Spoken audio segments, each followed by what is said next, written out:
es con muchísima frecuencia que cuando regresamos de viaje, la familia está pendiente de que lleguemos a salvo. O incluso al nomás entrar en casa, nuestras primeras palabras son: gracias a Dios, ya estamos en casa, ya nos sentimos seguros. Pues bien, durante esta semana estaremos estudiando en la lección de escuela sabática lo que se ha titulado El Señor oye y salva. Vamos de regreso a casa.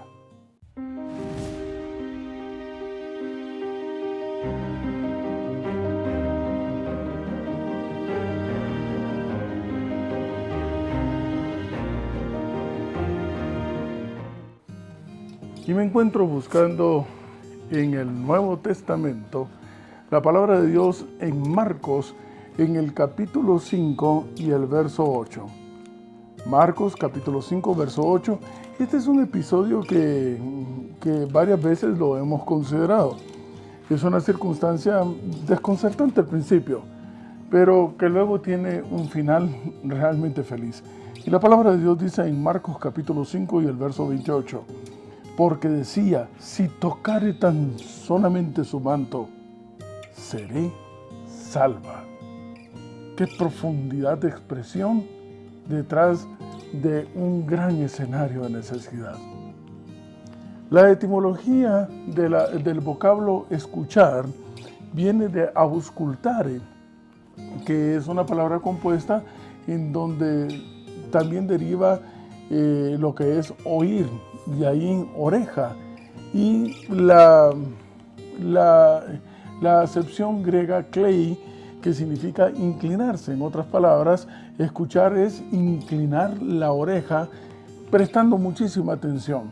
No solamente se perciben los sonidos, sino que se está prestando muchísima atención a lo que se está escuchando. Y hay una diferencia con el vocablo oír, cuya etimología derivan también los vocablos audio, audiencia, y es simplemente el fenómeno por medio del cual se percibe un sonido. En otras palabras, si hacemos una distinción bastante exacta de acuerdo a la etimología, oír es el acto por medio del cual usted tiene la capacidad de percibir un sonido. Pero escuchar va más allá. No solamente percibe el sonido, sino que está atento a la información que viene detrás de ese sonido. Y es algo muy similar al vocablo mirar, que viene del latín mirare, que significa escudriñar, irse al fondo. No es simplemente una observación ligera, sino que ir hasta el más íntimo, hasta el más profundo aspectos sin perder ni un solo detalle. Desde ese punto de vista es interesante entonces que el Señor realmente, quizás deberíamos de arreglar el título y en vez de poner el Señor oye, deberíamos de haber dicho el Señor escucha, porque Él no simplemente percibe tu clamor, sino que tiene inclinado su oído y está atento a esa información. Y esto lo podemos encontrar en Salmos, en el capítulo 55 y el verso 1. Así que vamos al Antiguo Testamento, el libro que, como decimos, nos está ocupando su estudio durante este trimestre. Salmos, estoy en el capítulo 55 y el verso 1. Y la palabra de Dios dice: escucha, oh Dios, mi oración. En otras palabras, inclina tu oído y está atento a la conversación que yo quiero tener contigo. No ignores mi súplica. No te escondas de ellas. Y todo el texto, incluso el verso 2, está atento. Tome nota el vocablo que se utiliza. Y entonces respóndeme. Clamo en mi oración y me conmuevo. Esto lo podemos unir hacia hay una condicionante para que el Señor esté escuchando y esté interesado en tu mensaje, en tu conversación. Esta se encuentra registrada en Segunda de Crónicas. Estoy en Segunda de Crónicas en el capítulo 7 y el verso 14. Hay un pacto de Dios que hace con Salomón a la dedicación del templo. Y la palabra de Dios dice, ¿qué respuesta? Porque Salomón se había comunicado a Dios y le había hecho a la solicitud de que por favor escuchara cada una de las oraciones que se elevaron desde aquel lugar. Y el Señor le contesta a Salomón, bueno, mira, está bien, verso 14. La condición es la siguiente, si se humillare mi pueblo, sobre el cual mi nombre es invocado, y conversaren conmigo, y buscaran mi rostro. Y el vocablo siguiente es importante, y se convirtieren de sus malos caminos. O sea, si abandonan su vieja manera de vivir, si realmente me reconocen de que necesitan de mí, que dependen de mí, que no son nada sin mí, entonces y solo entonces, cuando ya no vivan ellos, sino que viva mi Hijo en ellos, entonces, solo entonces yo, el vocablo correcto, de acuerdo a la traducción incluso de la Biblia del Oso, y yo entonces escucharé desde los cielos. No simplemente percibir el sonido de oír entra aquí, sale por acá, no le pongo atención al mensaje. No, el Señor estará escuchando desde los cielos y como consecuencia perdonará sus pecados, sanaré su tierra. La condición está íntimamente ligada en el Antiguo Testamento al Nuevo Testamento con el verso clave de todo el evangelismo, que es Gálatas capítulo 2, verso 20. Y con Cristo estoy juntamente crucificado. Y entonces, ¿qué cosa? Y pues ya no vivo yo, sino que vive Cristo en mí. Cuando esta experiencia se hace realidad dentro de nuestra vida y se transforma nuestro espíritu, entonces estamos en las condiciones de ver a papá como lo ve el Hijo. ¿Recuerdan la semana pasada esta reflexión? Y cuando confiadamente, sabiendo que somos sus hijos, llegamos a papá, papá no simplemente nos oye, nos va a escuchar y va a tener atención de cada una de las palabras que nosotros le digamos. ¿Por qué? Es que nos ama. Y nos ama de tal manera que no lo comprendemos, no lo entendemos. Ahora, la pregunta básica, la pregunta realmente importantísima es, ¿y a quiénes escucha el Señor? La palabra de Dios dice en Mateo, regresamos al Nuevo Testamento y estoy en el capítulo 22. Mateo capítulo 22. Si me acompaña, por favor, estoy en Mateo, en el capítulo 22 y el verso 32. Dice la palabra de Dios, yo soy el Dios de Abraham. Pero Abraham ya está muerto. El Dios de Isaac, pero Isaac ya murió. Y el Dios de Jacob, también. Yo soy ese Dios, pues Dios no es Dios de muertos, sino que es Dios de ¿qué cosa? De vivos. ¿Quieres tener un Dios? ¿Quieres tener un Dios? Asegúrate entonces de estar vivo. Pero vamos, desde este punto de vista encontraremos de que vivos no son aquellos que necesariamente sus pulmones se llenan de oxígeno y están respirando. Vivos son aquellos que están aferrados a la fuente de la vida, que es el Señor. ¿Por qué? Porque sí hay realmente aquellos que están respirando, pero que están muertos. Mira tú lo que les dice el Señor Jesús en Mateo, en el capítulo 23 y el verso 27. Y se refiere a ciertos individuos. ¡Ay de vosotros, escribas y fariseos, hipócritas! Porque sois semejantes a sepulcros blanqueados. Por fuera, la verdad, se muestran hermosos, mas por dentro están llenos de huesos de muertos y de toda inmundicia. Y aquí hay algo interesante, y es el hecho de que realmente, como lo hemos explicado en varias ocasiones, la muerte del cuerpo para el Señor Jesús es de carácter trivial, sin mayor importancia. Tarde o temprano resucitará. Lo que realmente es vital desde el punto de vista del cielo no es la salud del cuerpo, sino la salud del alma. Y tú lo puedes encontrar en Mateo capítulo 10 y el verso 28. No temas al que puede matar el cuerpo, sino que al que mata el alma. Así que, ¿a quiénes escucha realmente Dios? Necesitamos estar vivos. Insisto, Vivo no es el que anda respirando, vivo es aquel que está aferrado a la fuente de la vida, que es el Señor. Y vaya que sí conozco, y tú también de seguro, a muchos que están enterrados 3 metros bajo tierra, pero están más vivos que aquellos que andan todavía saltando por acá. A ver, entendamos el punto, el concepto es el siguiente. O estás aferrado a la fuente de la vida, que es el Señor, o estás muerto. Desde el punto de vista del cielo, que al fin y al cabo es el único punto de vista que vale la pena considerar, sería semejante entonces a la batería de un celular. Mientras está conectado a la fuente de energía, se mantiene en una carga óptima. En el momento en que tú lo separas, poco a poco esta carga comienza a disminuir, comienza a morirse. Y a menos que se vuelva a conectar a la fuente de energía, terminará muriendo.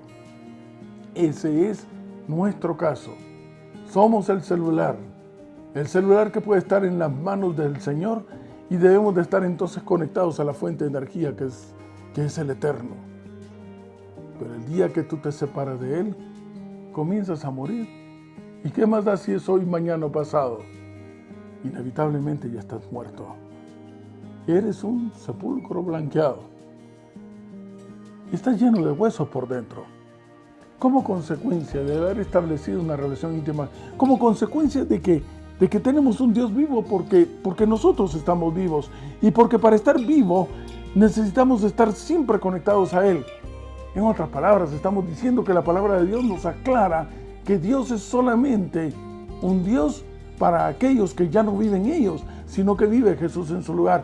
Papá es solamente papá para aquellos que son realmente sus hijos, y su Hijo es Jesús, y Jesús en nosotros es entonces visto por el cielo como el Hijo del Eterno y el Creador.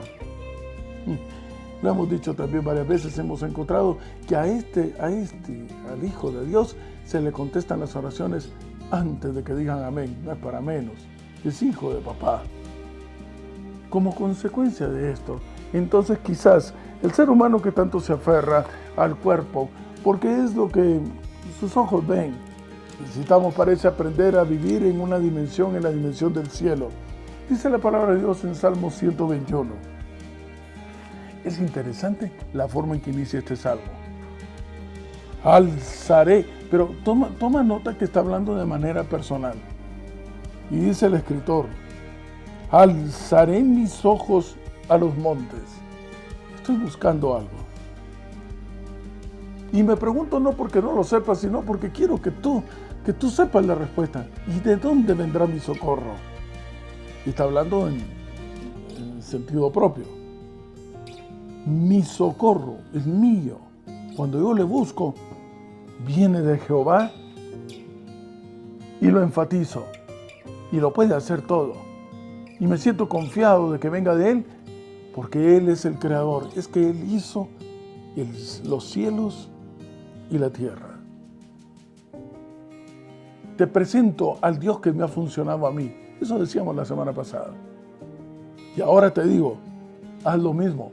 Y te darás cuenta entonces, verso 3, que no dará tu pie al resbaladero, que no se dormirá, que está atento, que aquí Él no se adormecerá, está a tu lado, será tu guardador.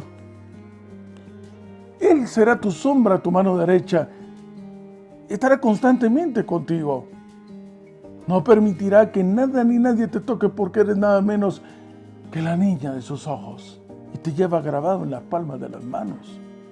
Te va a cuidar te va a contar incluso hasta cada uno de los cabellos. Te lo digo yo porque lo ha hecho ya conmigo. Por eso es de que cuando le busco sé que lo encuentro, y sé que estoy del lado del que todo lo puede. Jehová te guardará de todo mal. Él guardará. Toma nota que no está aferrándose una vez más como principal punto al cuerpo, sino que dice el verso 7, Él guardará tu alma. Lo demás viene por añadidura. ¿No es eso el texto de Mateo capítulo 6?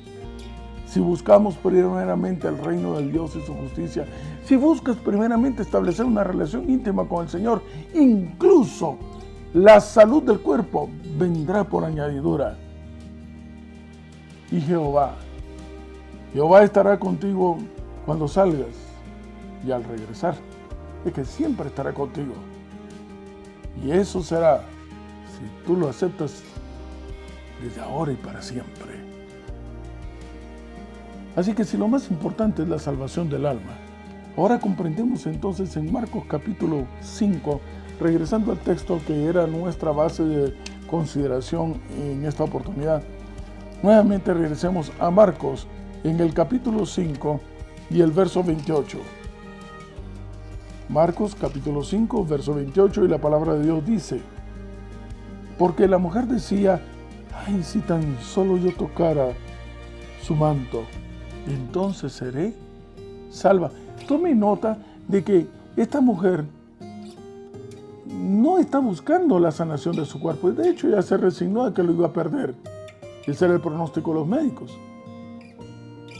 No, está buscando realmente lo que es más importante: la sanación del alma. La misma experiencia de Jacob.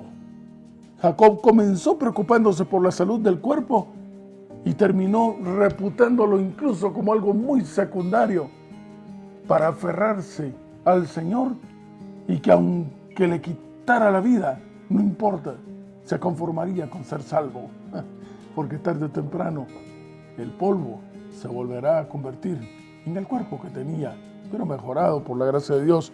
Y dice la palabra del Señor en el verso 34 del capítulo 5 de Marcos: y entonces él le dijo, hija, tu fe te ha hecho ¿qué cosa?